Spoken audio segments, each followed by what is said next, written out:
Obi Kwankwaso ticket ahead of 2027. I repeat, former governor of Kaduna State, Rufai, has endorsed Obi Kwankwaso joint presidential ticket ahead of 2027. Now, this is going to cause a big problem in the coalition.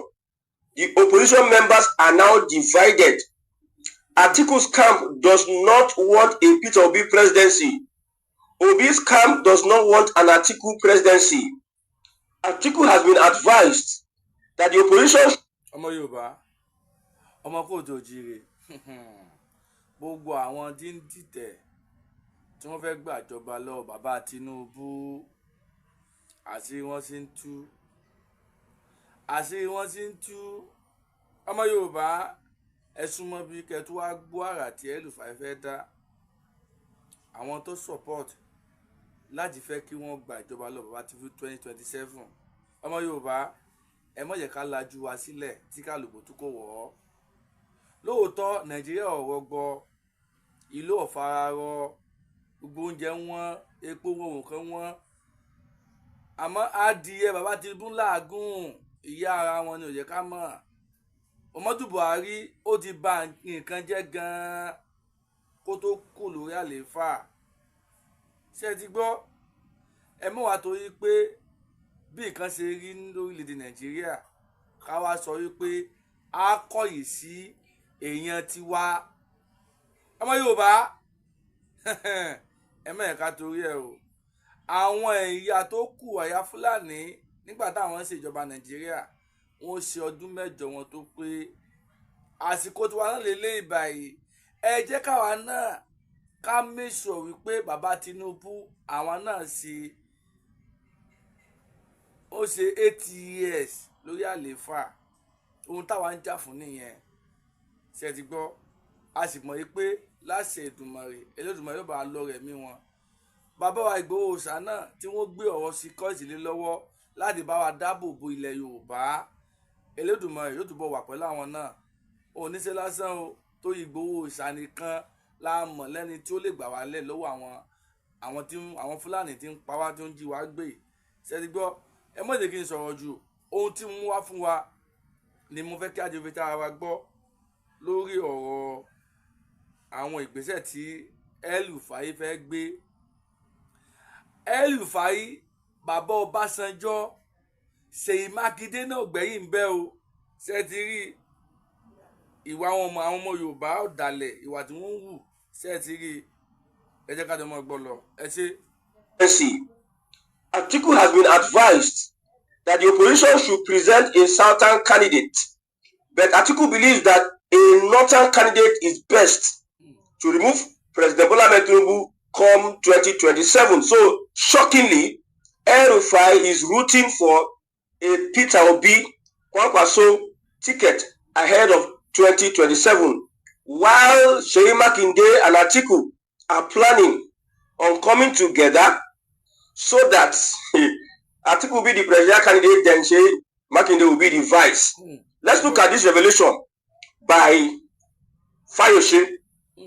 Fayose made a revelation. He said, some months ago, Ṣèyí Mákindé secretly went to meet Atiku, and they had this agreement that there was going to be an alliance.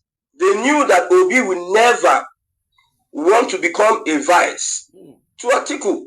They knew that the Obedient movement are always pushing for Obi, and they are looking at Southern presidency.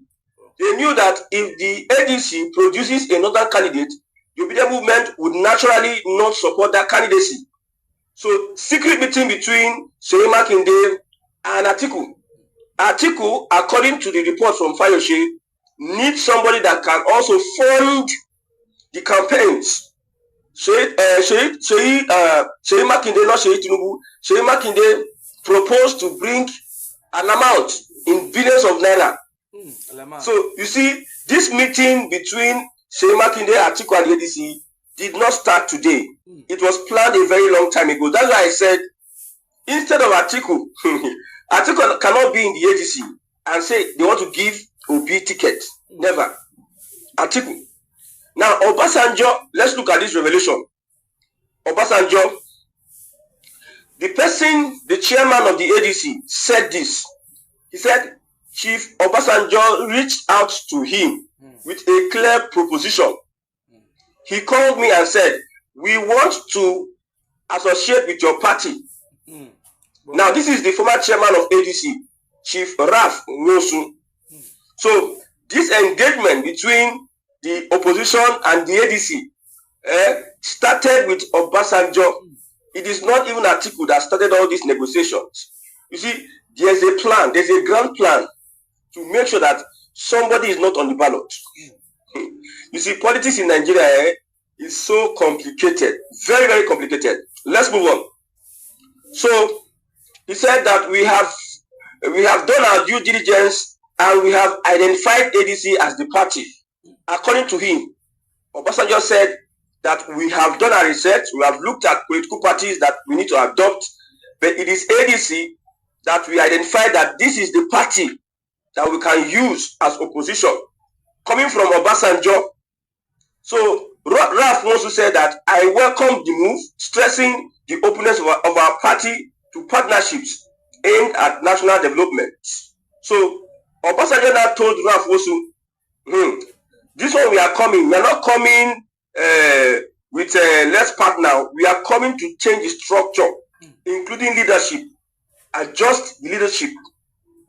You will not be chairman because we want to build a grand party.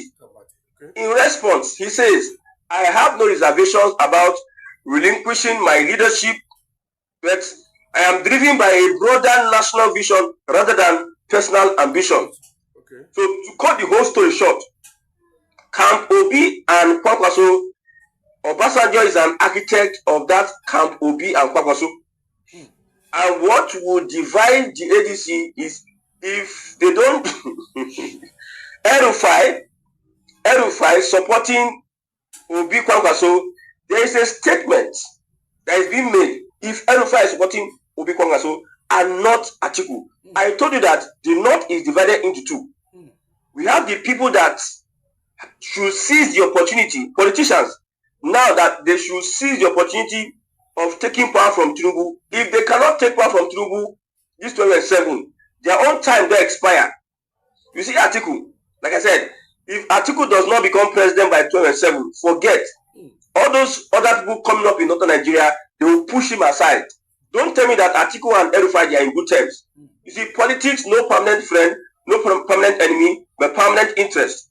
So the interest of an Rufai is to become Nigeria's president also. He believes that he has what it takes to become the Buhari of northern Nigeria.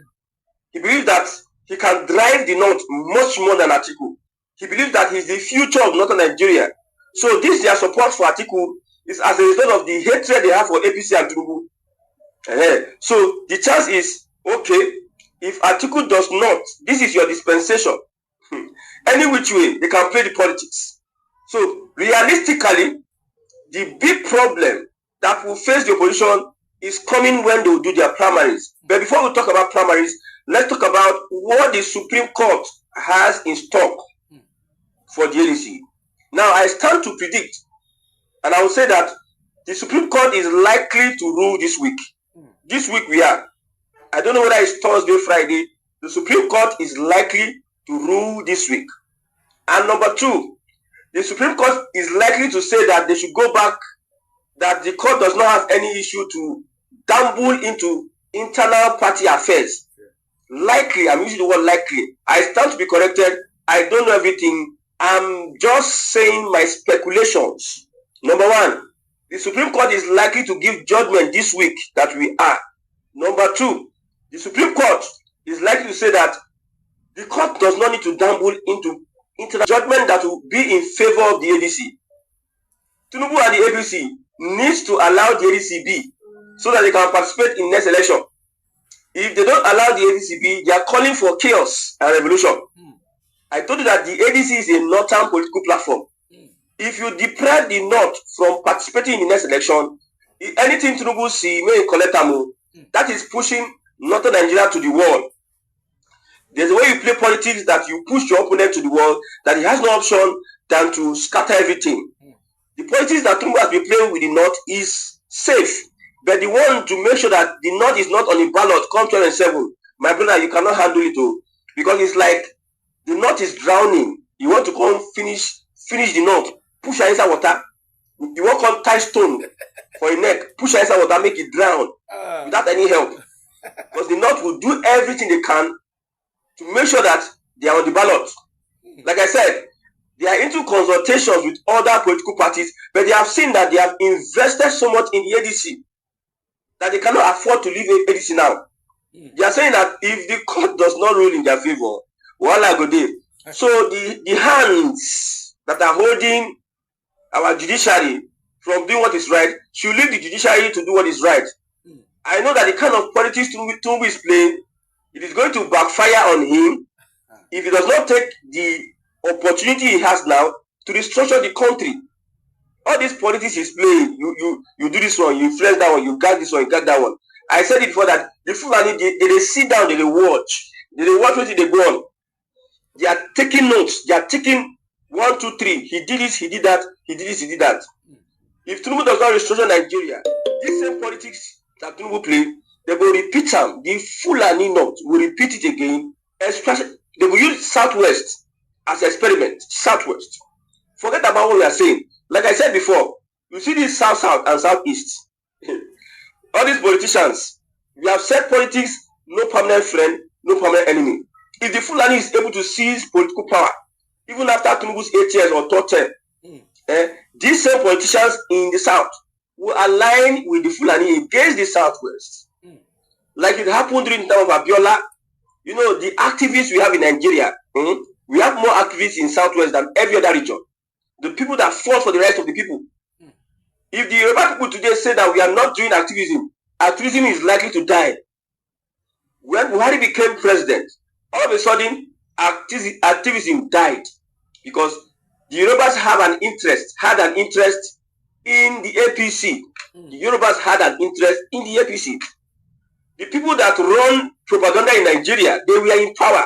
So all of a sudden, activism died. The NSAS was just a coincidence. Before Buhari came into power, you see activists. We used to go for press releases. We go for different campaign, different programs that civil society organizations always organize.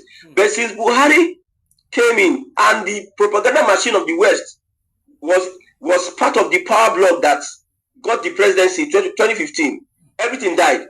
Under Tinubu, which civil society organization? The only civil society organization is Very Dark Man and Show there. There are the two people that are the civil society organization. That if you have issue, you call Very Dark Man, not a lawyer. Not a lawyer. The courts has been so bastardized that if I have an issue, I'll go and call Very Dark Man. Because in the courts, you need to be influential. That is a democracy we are running in. You need to be influential to get justice. You need to have connection and have a lot of money to influence justice. That is what Nigeria is today. So no civil society organizations. Yorubas then were is people leading. Talk about activists in Nigeria. Just talk about them. If you want to carry out protests in Nigeria, if you don't do it in Lagos, you know will get ahead. And if it's not being carried out by the Southwest, you know will get ahead. That is just the reality. The reality on ground. So as it stands today, I suspect that the Supreme Court will give judgment in favor of the ADC. And the ADC will conduct their primaries. They will go straight into that primaries now will be where APC will activate their people. See, APC have moles in the ADC inner caucus. This from 2015 or 2014 to 2007, if you go learn politics by force. Since I've been monitoring, God help me, when 2014, I was so glued with the television, politics today. Maybe that's why I'm interested in politics and understand some little things in politics. Every evening, I want to watch politics, analysis, analogies. I was so interested in what they were saying. I tell you, even I will go to people's houses to go and watch politics. So if you have not learned anything from 2015 to now, you understand one thing, that primaries of the ADC, the people planted by Bola Ahmed Tinubu and the APC in the inner caucus of the ADC will activate their own. When I told you that Obasanjo is working to make sure that Atiku does not become Nigeria's president, he does not care if he works, if he helps Tinubu to achieve, if he needs the help of his enemy, Bola Ahmed Tinubu, to stop Atiku. Obasanjo does not mind to work for Tinubu to stop Atiku. But Atiku, you see, Obasanjo approached the chairman of the ADC. This party, we are interested. He is a stakeholder in the ADC. He's a silent one. I don't know what Atiku did for Obasanjo that he doesn't. He no one forgive. He doesn't want him to be Nigeria's president at all. And now there you go, fear Yoruba politicians. You know, when people want to come on social media and start saying all sort of things, the most dangerous politicians in Nigeria, they are the southwestern politicians. Very quiet, very calculative. They understand when to strike and when not to strike. You see, sometimes on social media, when the Fulani start abusing the Yorubas will keep quiet. Not because that they are cowards. It's because there is something, there's a timing to reply. There's a set time to deal with some particular problems. If it is the Igbo people, now, the Yoruba will reply, he will shout, he will abuse. But they will do differently with the Fulani because it is not everything you open your mouth to. The Fulani, they are a sophisticated political movement, and the Yorubas will not want to show the Fulani that we can outrightly come against you because they know the power of the Fulani. How did Tinubu seize political power? You need to study that. It's not gra, nzobu, or agidi. No, not arrogance. Tinubu brought Buhari, made Buhari the president. Go on. Tinubu even help Buhari so that Atiku will not come and buy the election, the APC election that they conducted, that Buhari emerged. Atiku contested that election and wanted to use his money to run the package. Tinubu run and down. Buhari emerged. Buhari's boys put Tinubu one side. They do all sorts of rubbish. When he got to the primaries, Tinubu cooked himself. If you think that Tinubu is just ordinary, he's going. See, in this election, there's a spiritual aspect to it too. Spiritual aspect. Those that are spiritual, they understand what I'm saying. They understand the extent the APC went to the last elections to make sure that they put their leg down and that election returns to their favor. If you know the spiritual, I don't want to say sacrifices, the spiritual waka, where these guys waka in 2022-2023, you know that ordinarily, because when they announced the elections, people were angry. People were willing to come out, but something just came upon people, just like cold. Like the people just were so nonchalant. See, as they were just complaining without action. A particular spirit came upon Nigerians that Nigerians were so. Peter Obi now spoiled everything. Said, if you just do it like this, we'll go to the court. Then they went to the court disgraced everybody. As if it's today Peter Obi know how compromised our judicial system is. So if you see the crisis in ADC, till today, I'm telling you, I stand by this statement. I stand to be corrected. Somebody said he has been recording or keeping to tab my videos. Hey, thank God that most of the things I've said in the past have come to pass into reality. If anything I say does not come to pass, I don't know everything, but you understand where I'm going. You understand what I say. I love some people, when I say some things, they try to put me in order, because we are learning. On this stage, we are learning. But what I see is what I come to tell you, my people, every day. What I see and suspect. I still repeat again. With all these things going on, the North will not agree for a Peter Obi presidency. If they give Peter Obi that presidential candidacy, the North will be silent. The same way with the movement, you can see they are in a very, very big problem. Big problem. That's why I say Tinubu somehow will be so lucky that the opposition will be in disarray in the month of May, not being able to agree on a consensus candidate. If it's by direct primaries, now Tinubu don't get them. The only thing that can save P2B is a consensus. I'm telling you. The obedient movement are not more than the articulates in the ADC. Obasanjo cannot articulate if Obasanjo. Hey my God, hey my God, hey my God. So I'm looking at I'm shocked at what I'm noticing. I'm so shocked at what I'm noticing. I'm looking at some of these guys are intentionally sabotaging, working for the APC. Some of these guys working for the APC. They know that they have no pathway. I don't know how Tinubu is able to convince these guys to put their political future on the line. People like Reno Mokri, Wala, they cannot come tomorrow and say they want to become governor or whatever. They're not staying their own. How can Tinubu look at Akpata, Arabambi, all those are in the Labour Party? How he's able to convince this guy to destroy their reputation, destroy their integrity? If Tinubu had not come, we still think that some of these old men, elder statesmen, they are honorable. Now Tinubu come now. Tinubu expose all of them. These guys are not honorable. They lack integrity. They are crooks and criminals. Double-faced hypocrites. That is what they are. Tinubu's government, coming into government, exposed all of them for who they are. So we don't have any elder statesman as we speak. Everybody is, somebody as a youth, you live the life of corruption. You use corruption, build your life until you become old. Tomorrow somebody will call you, say, elder statesman. Oh God, you are a corrupt entity. You have nothing. Most of our elders, I don't see any. I have not seen yet. Even from the north and the south, I've not seen any elder. An elder would put his life on the line to make sure that the young person does not miss it. Instead, it is our elders that are selling us. Our elders that are stealing from us, deceiving us. When you look at all these people that want to run for presidency, they have made so much money.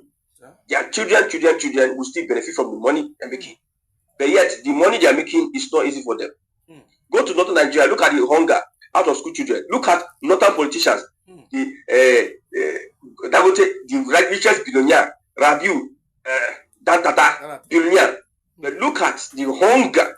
People are eating grass in the north. But we have elders that are they are focused on using money to do rubbish. So we don't have even elders in Nigeria today. I hope the obedient movement will not be disappointed if P2B does not become presidential candidate of the ADC. Me, I've told you my own mind. It is my mind. I'm not forcing you to just embrace my thought pattern. My own is that P2B will not be Nigeria's president because the current colonial masters, the people controlling Nigeria, they don't like P2B's from consumption to production. I know some APC people who misinterpret it. Why we say consumption? Blah blah blah. The market strength is when we now talk about production. You look at the market, you look at demand and supply. You know what OB means by consumption to production. They know. But they are trying to play smart. The West does not want you to be a producing country, industrialized nation. When Tinubu said that industrialized Nigeria, $1 trillion economy without lights, how do you? There's nothing like electricity with your solar up and down. You go stress yourself. There's nothing like electricity.